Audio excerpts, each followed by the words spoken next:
is probability and probability distributions. अब probability तो हम सब ने किया है, ऐसा कोई नहीं है जिसने probability कभी भी स्कूल में ना किया हो. वो अलग बात है, किसी को समझ आई हो, किसी को नहीं समझ आई हो, जिसको नहीं आई होगी उसको अभी आ जाएगी. That's पक्का my guarantee. Now this is just one chapter. It contains 4 things. पहले ऊपर से brief कर रही हूँ. It contains 4 things. Certain basic questions of probability, that is regarding dice, regarding card, वो सब हमने किया हुआ है ना. Regarding throw of a dice, toss of a coin, जो वो सब हमने बेसिक किया है वो है. तो वहां से तो हम सिर्फ समझेंगे कि प्रोबेबिलिटी होता क्या है, क्यों हम लोग प्रोबेबिलिटी कर रहे हैं. Then we will understand the meaning of probability distributions.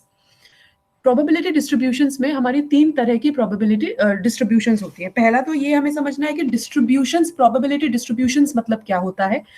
So today our lecture will be focused on understanding why are we doing this probability, what is the importance and what is the requirement of doing the probabilities, of doing the probability in statistics. क्यों ये इतना important role play करता है.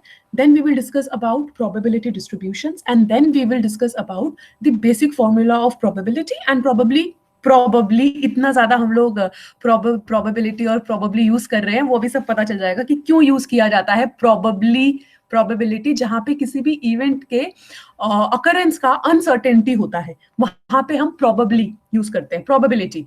So then we will discuss few questions if time permits us, probably. So we'll just start with that and we have a new student. Hi Pratham. I'll try to finish the class probably 5 minutes earlier and like before, so then I'll discuss things with you. I have already started the class, so but welcome to the class, please be attentive. Okay, so this is our unit 2 that talks about, and there is just one chapter, that is chapter 8 from Nagar and Das. Okay, who is trying? अच्छा, आज हमने 37 पे ही start कर दिया. So there is just one chapter in this unit, that is Nagar and Das. मेरा target रहेगा कि ये chapter और ये unit हम लोग इसी वीक कंप्लीट कर लें. This is my target. अगर हमारा एक दो कुछ चीजें बच जाती है तो फिर मैं वो आपका ट्यूटोरियल में आपको पढ़ना पड़ेगा. Last Friday nobody came up in tutorial and मैंने आपकी लेक्चर वाली बात भी मानी थी, डाउट क्लास रखी थी. So you will have to do this thing कि इस ट्यूटोरियल में अगर कुछ टॉपिक बचता है तो हम वो ट्यूटोरियल में कंटिन्यू करेंगे. सो यूनिट 2 चैप्टर 8 नागर and Das. The name of this chapter is probability and probability distributions. आज सिर्फ हमें समझना है कि हमें प्रोबेबिलिटी क्यों करनी है स्टैट्स में, and what do we mean by probability, what do we mean by probability distributions, and एक दो नॉर्मल क्वेश्चंस. सो अभी तक जो हमने प्रीवियस यूनिट में किया है ना, उसमें हमने क्या किया, पहले हमने बोला कि ठीक है हमारे पास एक रॉ डाटा है, उस रॉ डाटा को हमें कन्वर्ट करना है या रिप्रेजेंट करना है एक मैनेजेबल फॉर्म में. सो मैनेजेबल फॉर्म में हमने फिर डिस्कस किया कि हमारे पास यूनिवेरिएट एक टेबल बन सकता है, बायवेरिएट एक टेबल बन सकता है. सो जब हम लोगों ने मैनेजेबल फॉर्म में इसको कन्वर्ट किया, फिर हम लोगों ने उसका रिप्रेजेंटेशन के एस्पेक्ट से चैप्टर नंबर 3 में हिस्टोग्राम्स सारी चीजें डिस्कस की थी. तो हमने देखा कि इस डाटा को हम ग्राफिकली भी रिप्रेजेंट कर सकते हैं और टैबुलर फॉर्म में भी रिप्रेजेंट कर सकते हैं.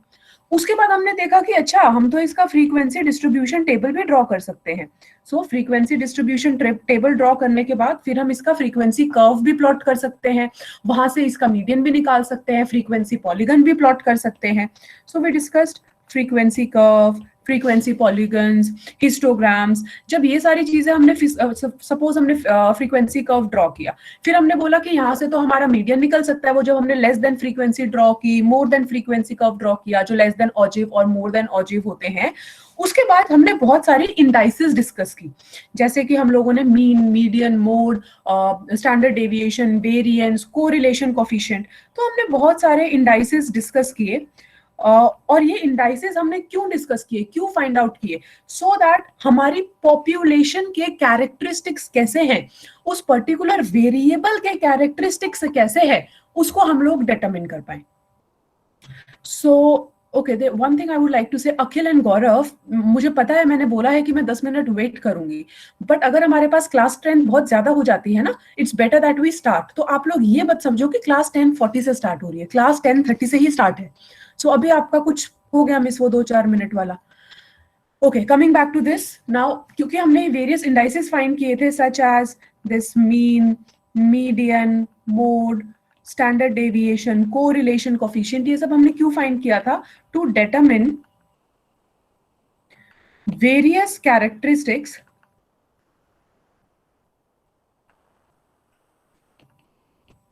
Of the distribution. कौन सा डिस्ट्रीब्यूशन? Frequency distribution. जो भी हमारे पास डाटा है उसको हम फ्रीक्वेंसी डिस्ट्रीब्यूशन ही बोलते हैं ना।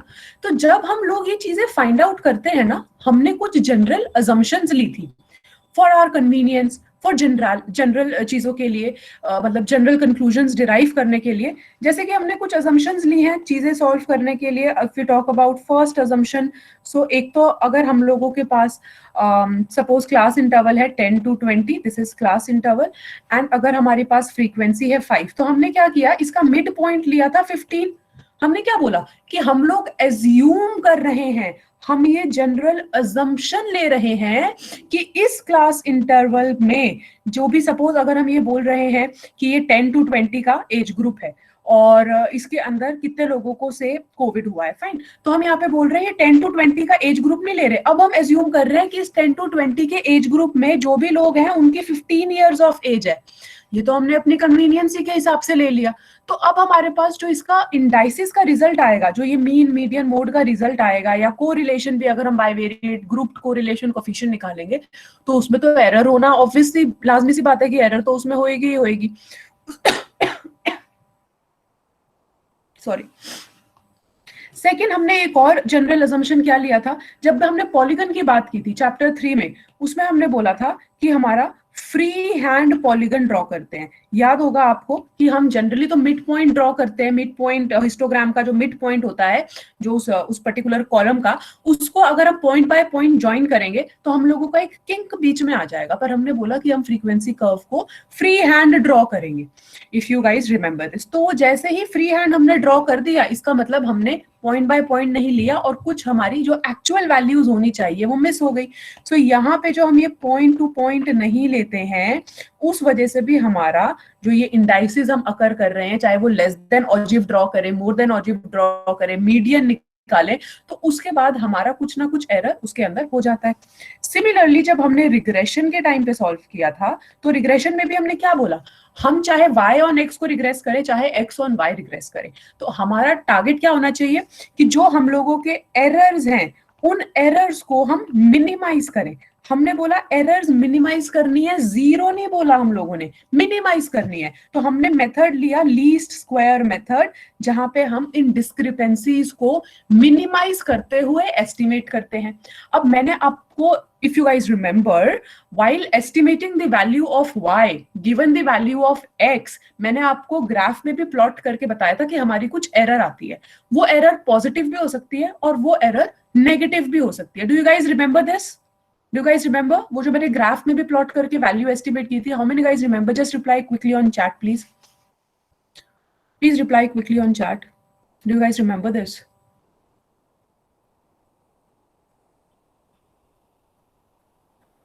अरे अभी तक न्यू ईयर सेलिब्रेट कर रहे हो क्या? रिप्लाई करो प्लीज, यस नो कुछ तो रिप्लाई कर सकते हो। Ma'am can you repeat? I asked, जब भी हम लोग y ऑन x हमने रिग्रेस किया था, तो हम लोगों ने एस्टिमेट की थी, अगर उसका जो हमने अगर y ऑन x रिग्रेस किया है, तो जो हमारी एक्चुअल वैल्यू है वो एक्चुअल वैल्यू यहाँ पे है, पर जब हम उसको एस्टिमेट करते हैं तो हो सकता है वो Yes, ma'am. एस्टिमेटेड वैल्यू हमारी यहाँ पे हो। तो ये एरर आया था ना हम लोगों का, याद है? Yes, ऐसा ma'am. ग्राफ किया था, By आ गया cap. पार्ट, याद है आपको भी? ओके, या सो हम लोग वही चीज बोल रहे हैं कि हम लोग अपनी एरर्स को रिग्रेशन के टाइम पे मिनिमाइज करते हैं, जीरो तो नहीं करते ना। हमें पता है ये एरर है, उसके बावजूद भी हम बोलते हैं कि ठीक है ये हमारा बेस्ट फिट है जो अवेलेबल है, इससे ज्यादा बेस्ट फिट हमारे लिए अवेलेबल नहीं है, क्योंकि हमने और मेथड देखा नहीं है। तो स्टैटिस्टिक्स के अंदर हम लोग जब भी बात करेंगे ना, ऊपर वाली हमने जितनी भी चीजें अभी अभी तक डिस्कस की है, रॉ डाटा था उसको कन्वर्ट किया, ग्रुप्ड में किया, उसका मिड पॉइंट लिया, फ्री हैंड फ्रीक्वेंसी लिया, सब में हमने कुछ ना कुछ अजम्पशंस ली। जब भी हम ये अजम्पशंस लेते हैं तो हमारा एक एरर डेफिनेटली अराइज होता है। आपको रिग्रेशन एक्सेल में याद होगा, हम वो 95% हमने टिक किया था, तो मतलब 5% हमारे एरर के चांसेस होते हैं। सो इसको हम बोलते हैं यहाँ पे कि हमारा कुछ ना कुछ एरर डेफिनेटली अकर होएगा, क्योंकि हमने अजम्पशन ऐसी ली है। तो हमारा ये जो स्टैटिस्टिकल एनालिसिस हम लोग करते हैं, ये करते ही इसलिए हैं क्योंकि हम लोगों के पास एरर है। सारा का सारा जो स्टैटिस्टिकल एनालिसिस है ना, that is actually based on the analysis of such error, of the analysis of such error. अगर हमारे पास एरर ही ना हो, अगर हम लोगों को ऑलरेडी सारी चीजें पता है, ऑलरेडी सारे हमारे पास थियोरेटिकल, सपोज कोई मैथमेटिकल इक्वेशन ऑलरेडी फ्रेम्ड है जिसमें कोई एरर के चांसेस नहीं है, तो जब मैथमेटिकल इक्वेशन ऑलरेडी फ्रेम्ड है, एरर के चांसेस नहीं है, तो फिर हमें स्टैटिस्टिकल और एनालिसिस करने की जरूरत ही क्या पड़ेगी। So statistical analysis is entirely the concept that we are discussing here is to find out the characteristics of a particular population that we have by having this best fit and accepting that yes, there is an error into this and we need to analyze this error. यहां तक आप लोगों को समझ आया? अगर आप लोगों को लिखना है तो लिख लो, बट पहले मुझे कंफर्म करो यहां तक समझ आया। मैं आप लोगों को ये बता रही हूं अभी कि हम प्रोबेबिलिटी करते क्यों हैं, what is the meaning of probability, why it holds such a great importance into statistics and what is probability distribution, we'll be discussing that. तो ये उसको समझने के लिए जरूरी है ताकि हम रटे ना फिर। Okay, if you are done and you want me to move on to the next page, ये सिर्फ आपको समझाने के लिए लिखा है, लिखना है तो लिख लो, otherwise it's not required. Done, okay.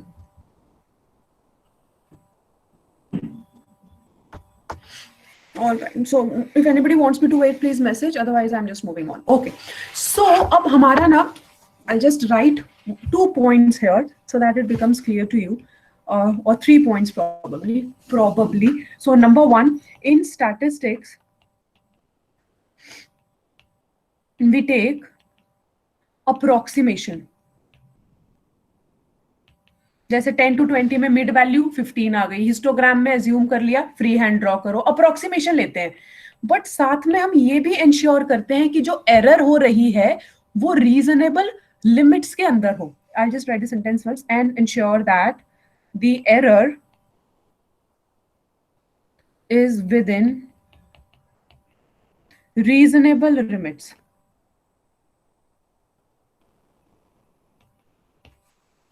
Reasonable limits मतलब, अगर हम ये सपोज कोविड वैक्सीन में हमारे पास 3 ऑप्शंस है, okay, A B C, we have three options for the medicine, and we need to test कि ये हमारी सबसे ज्यादा कौन सा हम लोगों का वैक्सीन हेल्पफुल रहेगा।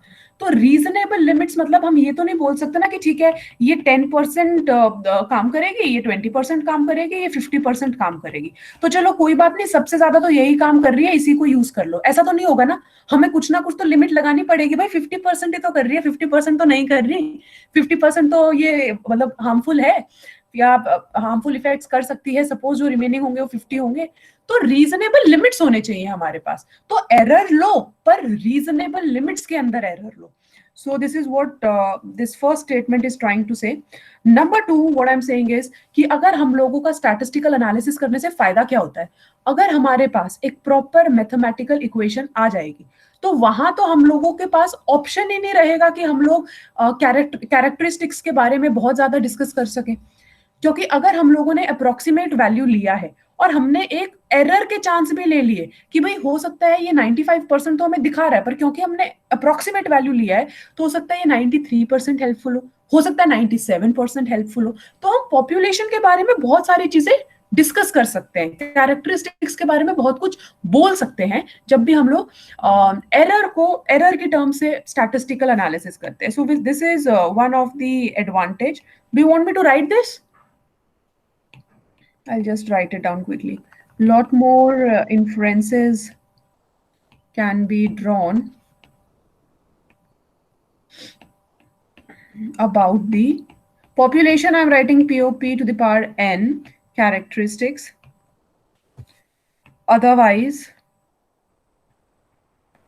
ठीक है, अगर हम मैथमेटिकल इक्वेशन लेंगे तो हम इतना ज्यादा नहीं कर सकते, तो मैंने डॉट डॉट करके छोड़ दिया है। So now what we have to do is कि हम लोगों के पास जो मैथमेटिकल कर्व्स होते हैं, मैथमेटिकल डिस्ट्रीब्यूशंस होती हैं, जैसे हमने बोला मैथमेटिकल फॉर्मूलेज हैं, स्टैटिस्टिकल फॉर्मूले, उसी तरीके से स्टैटिस्टिक्स में हमने फ्रीक्वेंसी डिस्ट्रीब्यूशन सॉल्व की है। वैसे ही जब हम मैथ्स के एस्पेक्ट से बात करेंगे तो हम लोगों के पास उसी वही वाली हम लोग मैथमेटिकल डिस्ट्रीब्यूशन भी हम लोग ले सकते हैं, जैसे कि हम लोगों ने स्टैटिस्टिक्स में फ्रीक्वेंसी डिस्ट्रीब्यूशन लिया है। क्या इतना क्लियर है जो मैं बोल रही हूँ आप लोगों को? जैसे कि हमने फ्रीक्वेंसी डिस्ट्रीब्यूशन स्टैट्स में बनाया है, उसको हम कुछ ना कुछ करके मैथ्स के डिस्ट्रीब्यूशन में भी तो कन्वर्ट कर सकते हैं ना, क्योंकि मैथ्स हमको फिर एग्जैक्ट बताएगा, अगर हमें एग्जैक्ट जानना है तो कर सकते हैं। Can we do that? समझ आ रही है कुछ चीजें? मैं लिखती हूँ, आप एक बार उसको देखना फिर। So what I am trying to say is that number one, हमने बोला अभी ऊपर कि हमने फ्रीक्वेंसी डिस्ट्रीब्यूशन ड्रॉ कर लिया। सो फ्रीक्वेंसी डिस्ट्रीब्यूशन ड्रॉ कर लिया या टैबुलर फॉर्म में लिख लिया। So once this frequency distribution is constructed and a frequency curve is drawn,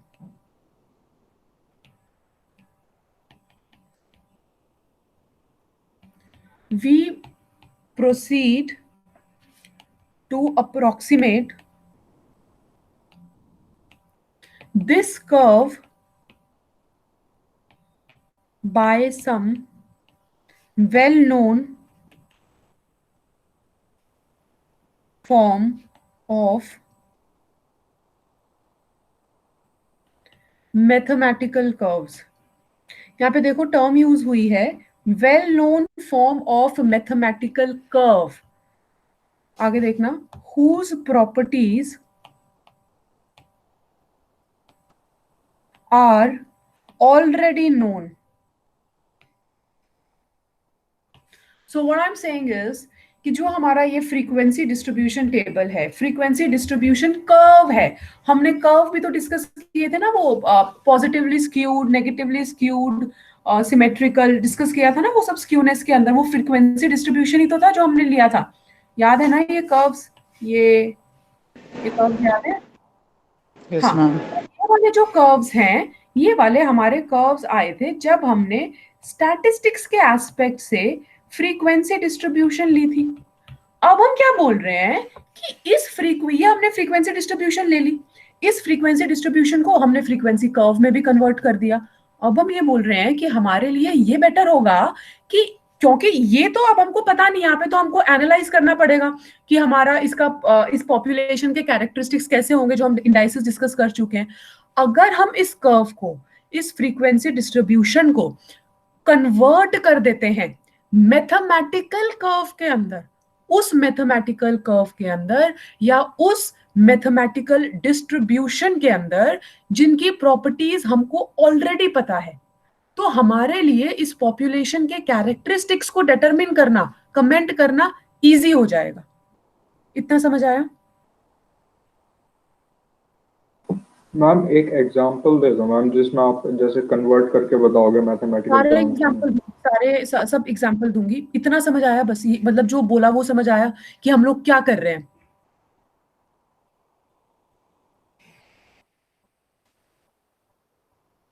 Yes, करना ma'am. क्या चाह रहे हैं? हम कन्वर्ट करना चाह रहे हैं एक ऐसी थ्योरी के अंदर, एक ऐसी देखो थ्योरी क्या होती है, मैं आपको थ्योरी का मतलब बताती हूँ। थ्योरी क्या होती है? हमने कुछ अजम्पशंस ली, फिर हमने उसको एनालाइज किया। जैसे जैसे कि हमारा साइंस में होता है ना कि हम लोग एक क्लोज्ड एनवायरनमेंट के अंदर एक्सपेरिमेंट कंडक्ट करते हैं और हम बोलते हैं कि अगर ये गैसेस होंगी और हम ये एक्सपेरिमेंट करेंगे तो ये रिजल्ट आएगा। तो अब हम क्या बोल रहे हैं, हमारे पास कुछ मैथमेटिकल डिस्ट्रीब्यूशंस हैं, कुछ मैथमेटिकल थ्योरीज हैं, हम अपने डाटा को कुछ इस तरीके से कन्वर्ट करना चाह रहे हैं कि वो उस थ्योरी में कन्वर्ट करना चाह रहे हैं कुछ अप्रोक्सीमेशन करके कि हमको ये क्लियर हो जाए कि इसके फिर यही रिजल्ट आने वाला है। हम ये करना चाह रहे हैं। जैसे कि अगर मैं आपको कर्व में बताऊं, ऋषभ ने बोला थोड़ा एक्सप्लेन कर दो, तो ऋषभ पहले मैं कर्व में आपको एक्सप्लेन करती हूँ। ये हमारा एक स्टैटिस्टिकल फ्रीक्वेंसी डिस्ट्रीब्यूशन कर्व है। इसको अब अगर हमें पता है कि कोई हमारी मैथमेटिकल डिस्ट्रीब्यूशन है और उस मैथमेटिकल डिस्ट्रीब्यूशन का जो कर्व बनेगा वो कुछ ऐसा बनेगा। ये हमारा वो मैथ्स का या फिर आप लगा लो वो थियोरेटिकल डिस्ट्रीब्यूशन का कर्व है जो हमें ऑलरेडी पता है। अगर हम कुछ करके इस स्टैटिस्टिकल फ्रीक्वेंसी को अप्रोक्सीमेट करके कन्वर्ट करके इसको हम इस कर्व जैसा करना चाहें, तो हम हमारे डाटा के ऊपर, पॉपुलेशन के ऊपर बहुत कुछ बोल सकते हैं, क्योंकि ये कर्व तो हमने अच्छे से एनालाइज किया हुआ है। ये तो थ्योरेटिकल डिस्ट्रीब्यूशन है कि जी ऐसा होएगा तो ये रिजल्ट रहेगा। ये कर सकते हैं ना, हमारी हमारी तो प्रॉब्लम सॉल्व हो गई ना। Can we do this? Yes, no? समझ आ रहा है, नहीं आ रहा है, क्यों कर रहे हैं? अदर्स ऑल्सो गाइज, बहुत ही सिंपल टर्म्स में बता रही हूँ, बहुत सिंपल टर्म्स में बता रही हूँ। ठीक है, अब कर्व मैंने आपको स्टेटमेंट की फॉर्म में बता दिया, मैंने आपको कर्व की फॉर्म में बता दिया। एक सेंटेंस और लिखूंगी जिसमें कि हम ये बोलेंगे कि हमारी जो थ्योरेटिकल फ्रीक्वेंसीज हैं हम उसको भी कन्वर्ट करते हैं। So what we can do is that we can also obtain, पूरा पेज डिस्प्ले कर दूंगी लिखने के लिए, समझ लो पहले। We can also obtain the corresponding theoretical frequencies. कौन सी थ्योरेटिकल फ्रीक्वेंसीज? जो हम लोगों की मैथ्स वाली होंगी, जिसके बारे में हमें ऑलरेडी पता है कि ऐसी फ्रीक्वेंसी होएगी, ऐसा डाटा होएगा, तो ये रिजल्ट रहेगा। So we can also obtain corresponding theoretical frequencies in each class interval, and this approximation, ये जो हमने ऊपर मैंने लिखा है कि हम approximate करेंगे, this approximation to the observed frequency distribution, don't mind my writing, you can understand these words. Frequency distribution is used to make probability statements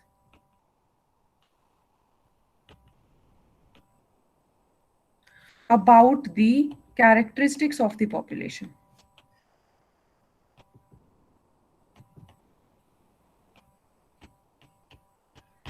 I'll display the full page. I'll display the full page. Just मैं ये तो आपको बोलूंगी कि at least ये 3 चीजें तो लिख लो, ये चीज, ये ड्रॉ कर लेना, और ये तो लिख लो, क्योंकि फिर आपको भूल जाओ तो अपनी राइटिंग में बेटर होता है, याद रखना। And if you have any doubt till here please ask. तो ये जो हमारा स्टैटिस्टिकल फ्रीक्वेंसी डिस्ट्रीब्यूशन है, ये एक्चुअली हमारा ऑब्जर्व्ड ओरिजिनल डाटा को, जो हमने रॉ डाटा को कन्वर्ट किया है, वो है जो ग्रीन से आपको डिस्प्ले हो रहा है। ये हमारी वो थ्योरेटिकल डिस्ट्रीब्यूशन है, वो जिसके बारे में हमें ऑलरेडी पता है, उसकी प्रॉपर्टीज के बारे में ऑलरेडी पता है। Let me know when you are done, then I move forward. Just take 2-3 minutes, just read everything carefully. जितना बताया है सिर्फ उतना समझ आना चाहिए, आगे I am going to explain. Yeah, Gaurav, waiting, no problem. In fact, what I'll do is I'll open both the pages. आपको जो देखना हो zoom करके आप देख लो.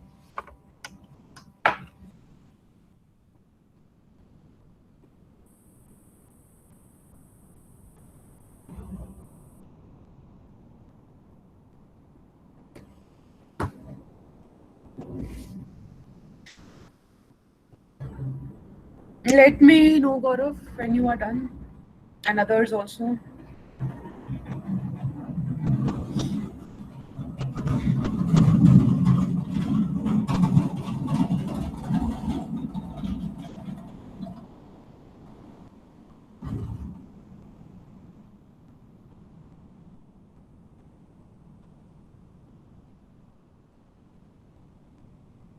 Okay, Tanay.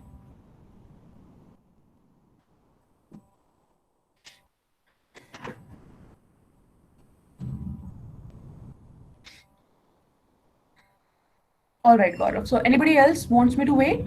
Shall I move ahead? Okay, Ganesh. Shall I move ahead? Wait. Okay, Rishabh, waiting. Let us know when you are done.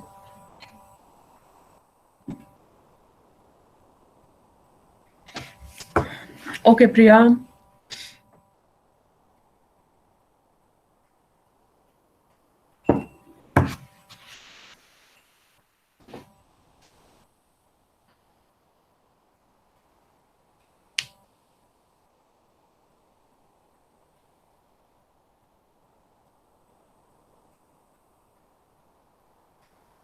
Okay Rishabh, okay.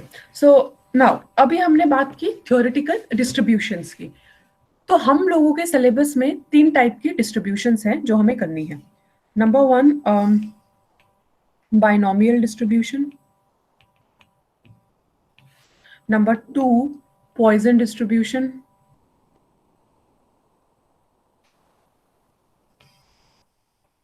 And number 3 normal distribution. So Rishabh, आप example बोल रहे थे ना? सो सी example क्या होगा कि हम लोगों को सबसे पहले एग्जाम्पल तो मैं आपको तब दूंगी जब हम लोगों को ये क्लियर होगा कि बाइनोमियल डिस्ट्रीब्यूशन मतलब क्या। हम बाइनोमियल डिस्ट्रीब्यूशन कैसे आता है, हमें तो अजम्पशंस लेनी है ना।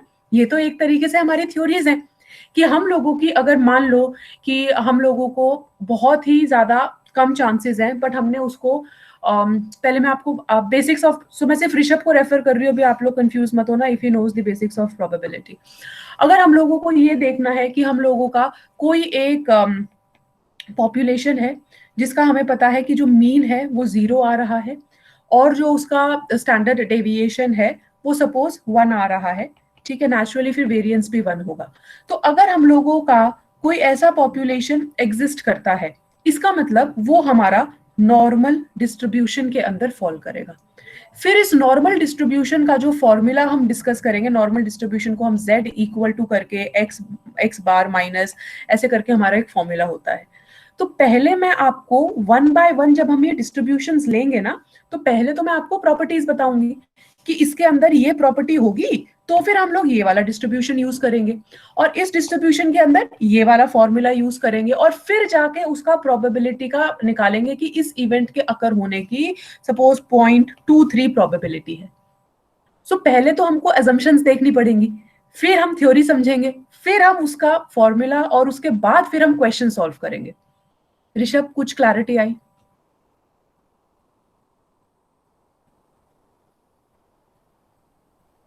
आ गई, ठीक है। मैं एक बार फिर से थोड़ा और एक्सप्लेन करती हूँ। जैसे कि हमारा यहाँ पे हमने ये डायग्राम ड्रॉ किया है स्टैटिस्टिकल फ्रीक्वेंसी कर्व वाला, ये हमारा ऑब्जर्व्ड डाटा है। तो जो हमको क्वेश्चन बोलेगा कि हमारा ऑब्जर्व्ड डाटा कुछ इस तरीके का है, तो हमको ये देखना होगा कि इस ऑब्जर्व्ड डाटा के बेसिस पे ये नियर बाय कौन से डिस्ट्रीब्यूशन के नियर बाय पड़ रहा है, बाइनोमियल के, नॉर्मल के, या पॉइजन के। बहुत सारे डिस्ट्रीब्यूशन है स्टैटिस्टिक्स में, हमारे सिलेबस में यही 3 है। फिर हम इसको उसके हिसाब से सॉल्व करेंगे। Now, before proceeding on these probability distributions, just confirm me once, please, that we are clear. What is probability distribution? Why are we doing that? And why are we doing probability? ये दो चीजें clear हैं सबको? Please confirm this.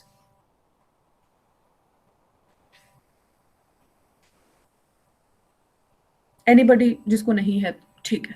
So now I'll be starting with the meaning of probability with the basics. So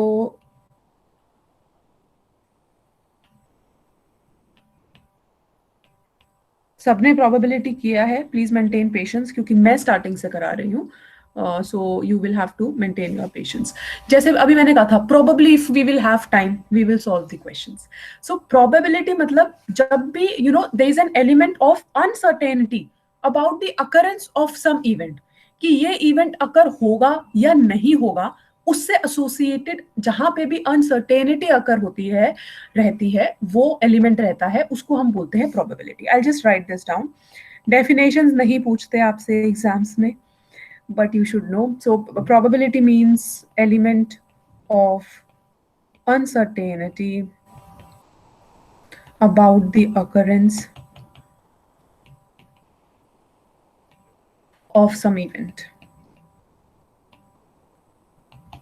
Now, where did this concept of probability arise?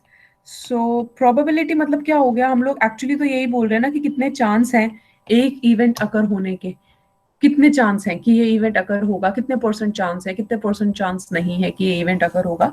So 17th century में when there were lot of games of chance involved, जैसे कि हम लोगों का card का game हो गया, game of chance, such as if you talk about game of cards और से tossing of coin.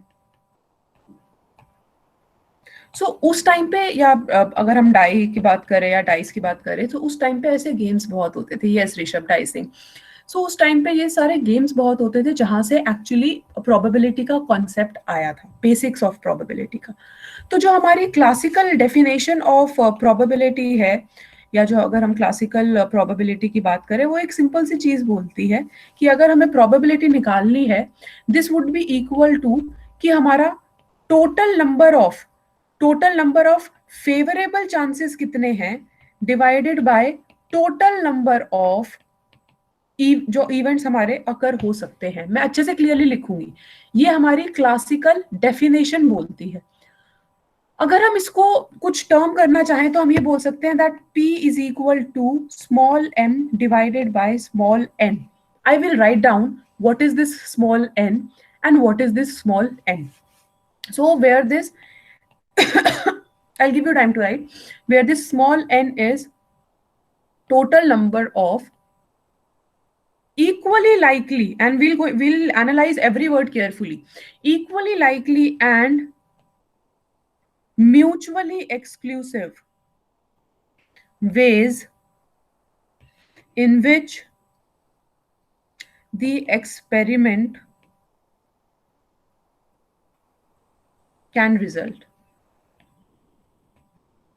And this m means total number of ways favorable to the event. So what I'm saying is, please look at your screens. What I'm saying is n refers to total number of equally likely events. Equally likely मतलब हम लोगों का किसी भी तरह का biasness involved नहीं है। सो हमें n में लेना है कि हमारे पास इक्वल चांस होना चाहिए जो भी ऑप्शंस हैं उनके अकर होने का। जैसे कि अगर हम लोग टॉस करते हैं, शोले में क्या था, दोनों साइड हेड था, दोनों साइड टेल था, क्या था लास्ट वाले सीन में, मैं भूल गई, बताना एक बार। हेड्स था शायद। हेड था, ऑल राइट। सो वैसा कॉइन नहीं होना चाहिए। सो इक्वली लाइकली मतलब अनबायस्ड हमारा, हम लोग टेस्ट करना चाहिए उसको।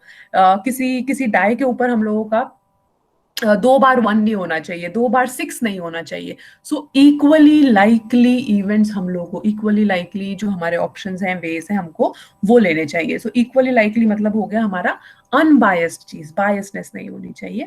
And then second word we have used here is mutually exclusive events. Mutually exclusive मतलब अगर एक चीज हो रही है तो दूसरी चीज होने के चांसेस नहीं है। अगर हम बोल रहे हैं एक हमने कॉइन टॉस किया है तो हमारे पास अनबायस्ड कॉइन या इक्वली लाइकली अकरेंस क्या है कि हेड है और टेल है। और म्यूचुअली एक्सक्लूसिव मतलब अगर हम दो ऑप्शंस लेते हैं कि हमारे पास दो ही ऑप्शंस हो सकते हैं ना, या तो हेड या टेल। दूसरा म्यूचुअली एक्सक्लूसिव मतलब जब हेड होगा तो टेल नहीं हो सकता और टेल होगा तो हेड नहीं हो सकता। सो म्यूचुअली एक्सक्लूसिव वेज होने चाहिए, नहीं तो फिर अगर दोनों चीजें एक साथ अकर हो गई तो वो फिर तो एक एक वे नहीं रहा ना, मतलब वो तो फिर हम एक में ही उसको कैलकुलेट करना पड़ जाएगा। सो ऐसा नहीं होना चाहिए, म्यूचुअली एक्सक्लूसिव इवेंट्स होने चाहिए। Is this and clear to everybody these two terms? क्योंकि ये टर्म्स हमारी यूज होने वाली है अभी जब हम फॉर्मूले डिस्कस करेंगे, आज तो नहीं होगा कल होगा। जब हम फॉर्मूले डिस्कस करेंगे तो दोबारा से हम इन वर्ड्स पे वापस आएंगे, equally likely, mutually exclusive words, mutually inclusive भी आएगा, ठीक है। So next is M. M मतलब total number of ways favourable to the event. अगर हमें बोला है, मैं एक क्वेश्चन आपसे पूछती हूँ, अगर हमें बोला है कि हम लोगों ने एक अनबायस्ड कॉइन टॉस किया, so what is the probability of getting head? 1/2। 1/2, क्योंकि इस केस में हम लोगों का n हो गया 2 और हम लोगों का फेवरेबल इवेंट, फेवरेबल मतलब जो हमसे क्वेश्चन पूछ रहा है हमको क्या चाहिए, that is 1/2। So this is a very normal simple question जो था। I just wanted to make you understand this probability basic definition of probability। अगर भूल गए हो तो just quickly write this down please, just this formula। बाकी तो ये सब concept of probability ये सब लिखने की जरूरत नहीं है। Let me know if you are done or if you are not interested to write or anything, just please let me know। just message done, yes, okay Kanna, okay। Anybody wants me to wait? Nobody? Okay, so अब थोड़ा step by step हम लोग proceed करते हैं. Simple simple questions करेंगे आज, tough में जाएंगे ही नहीं आज, बहुत सिंपल, ताकि थोड़ा हम प्रोबेबिलिटी में कंफर्टेबल हो जाए.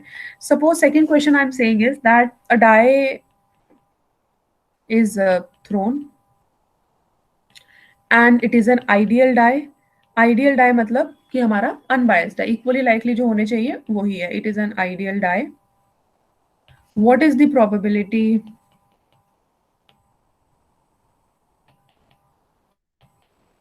that 6 will turn up?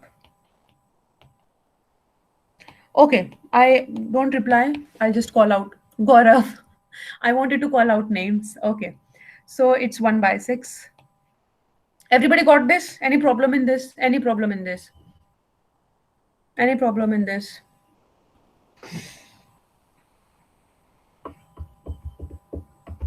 Okay, so next question is that suppose an ideal die is thrown twice. What is the probability that 6 will occur on both occasions? Okay, please don't reply. I'll call out names.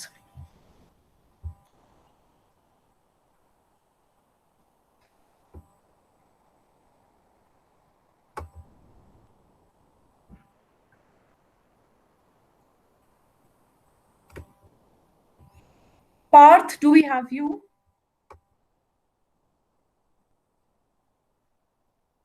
Parth, can you help us with this?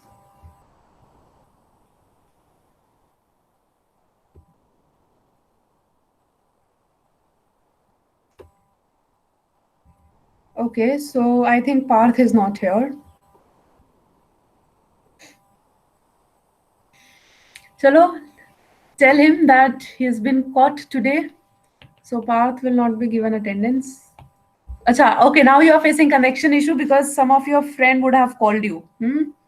किसी ने phone करके बता दिया. मुझे तो एक बार भी नहीं दिखा ऐसा कि पार्थ लेफ्ट, पार्थ जॉइंड, ऐसा तो एक बार भी नहीं दिखा मुझे. नहीं तो वो तो मेरे को भी दिखता है ना, लेफ्ट और जॉइंड. आप तो कंटिन्यूअस हो, एक भी मैसेज आपके ऊपर है नहीं.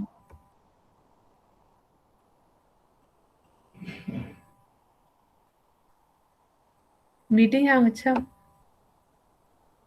चलो पार्थ, मैंने क्वेश्चन लिखा है, एक बार जरा इसका आंसर प्लीज दे दो, हेल्प कर दो सबको.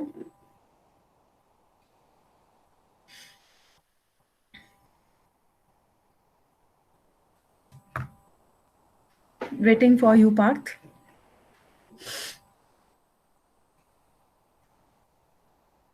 अच्छा,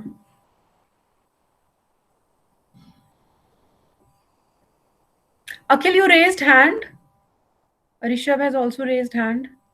What happened? By mistake. By mistake. अरे क्या हो गया? Why is everybody raising hand? Tanay, what happened? हम आंसर बताने के लिए कर रहे हैं. हम आंसर के लिए मैम किया था. ज्यादा उत्सुक हो, थोड़ा ऑप्शन दो please. Give him some. Okay Yash, अच्छा ठीक है, मुझे पता चल गया कि आप लोग कितने ज्यादा वेट कर रहे हो आंसर बताने के लिए. Many people have raised hands except Parth. Parth, come on, all are waiting. अच्छा, for the people who are done, I'll give you another question.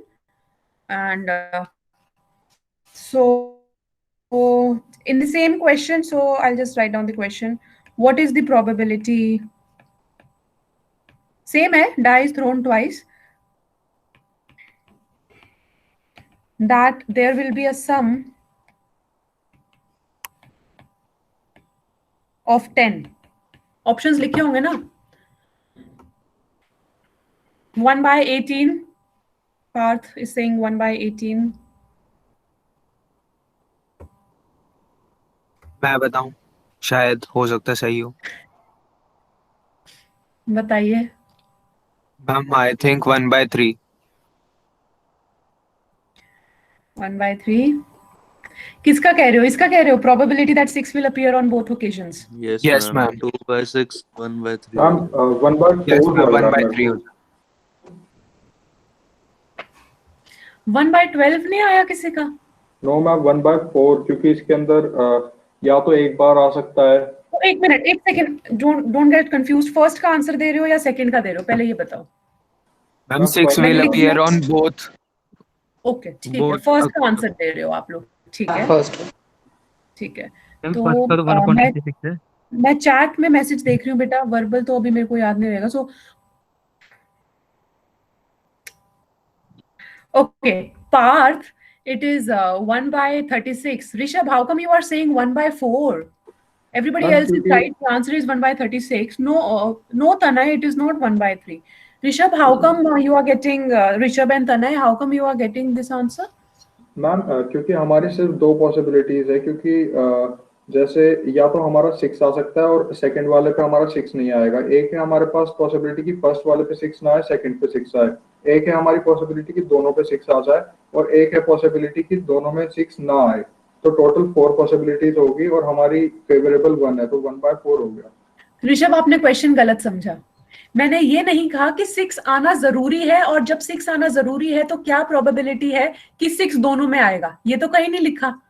मैंने तो ये लिखा है कि डाई थ्रो हुई है 2 बार, क्या पॉसिबिलिटी है कि दोनों बार 6 आए। मैंने ये तो नहीं लिखा कि आप ये निकालो कि गिवन कि 6 आया ही आया है, तो क्या पॉसिबिलिटी है कि हमारा कितनी 2 बार 6 आएगा, ये तो नहीं बोला। कंडीशनल प्रोबेबिलिटी तो भी ली नहीं हम लोगों ने।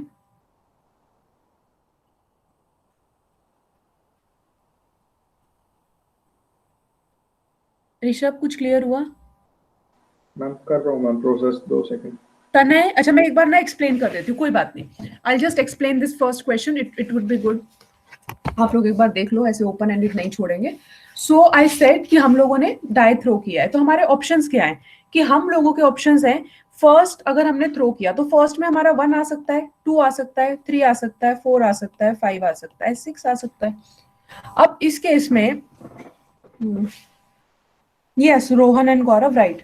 अब इस केस में हम लोगों का जब फर्स्ट दाएं में हमारा 1 आया, सेकंड में भी 1 आ सकता है, सेकंड में सारी जगह हम लोगों का 1 आ सकता है। ऋषभ एंड तनय, मैं आप लोगों के लिए बोल रही हूँ, ठीक है। फिर हम Yes, लोगों का ma'am. नेक्स्ट ऑप्शन क्या है कि यहाँ पे तो हम सेम रखो 2 3 4 5 6। नेक्स्ट ऑप्शन क्या आएगा कि सेकंड में हम लोगों का 2 आ गया सबके साथ।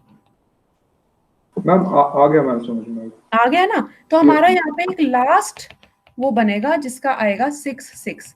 जब आप इन पॉसिबिलिटीज को कंसीडर करोगे तो हमारा n आ जाएगा 36, that is 6 into 6 total ways, and m आ जाएगा 1, क्योंकि हमारे पास सिर्फ एक ही बार 6 2 टाइम्स आ रहा है। तनय एंड ऋषभ, क्लियर ना? Yes ma'am. ठीक मैम है, हाँ जैसे कि मैम इसमें ये जो आपने बताया मैम, इसमें तो ऐसा होता है ना कि जब 2 डाइस इकट्ठे थ्रो करते हैं तब। हाँ, मैंने क्या बोला, 2 बार हमने थ्रो किए सेम डाइस, तो दोनों में हम लोगों का 6 आएगा। अच्छा ठीक है मैम, समझ गया। इकट्ठे कर लो, दो अलग अलग कर लो। यस समझ गया ma'am, thank you ma'am. Okay, so now, yes, for the people who have got 1/12, right, correct answer. But Rishabh and Tanay, please try to solve this second part. What is the probability that there will be a sum of 10? This is the last question that we are doing for the day. Just Rishabh and Tanay would like to see the answer from your end also.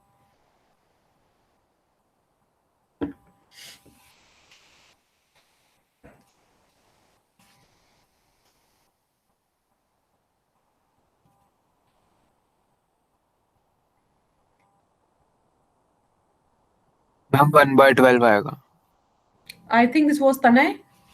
Yes ma'am. Okay, we are just waiting for Rishabh.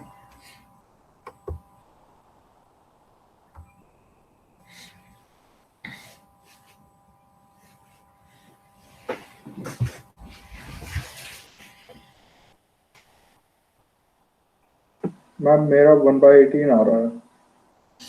Okay, क्या क्या आपके favourable, आपके total veg कितने आए, m कितना आया Rishabh? Ma'am 2 आए, 6,4 4,6। 5 नहीं आया? हाँ अरे 5 मैम।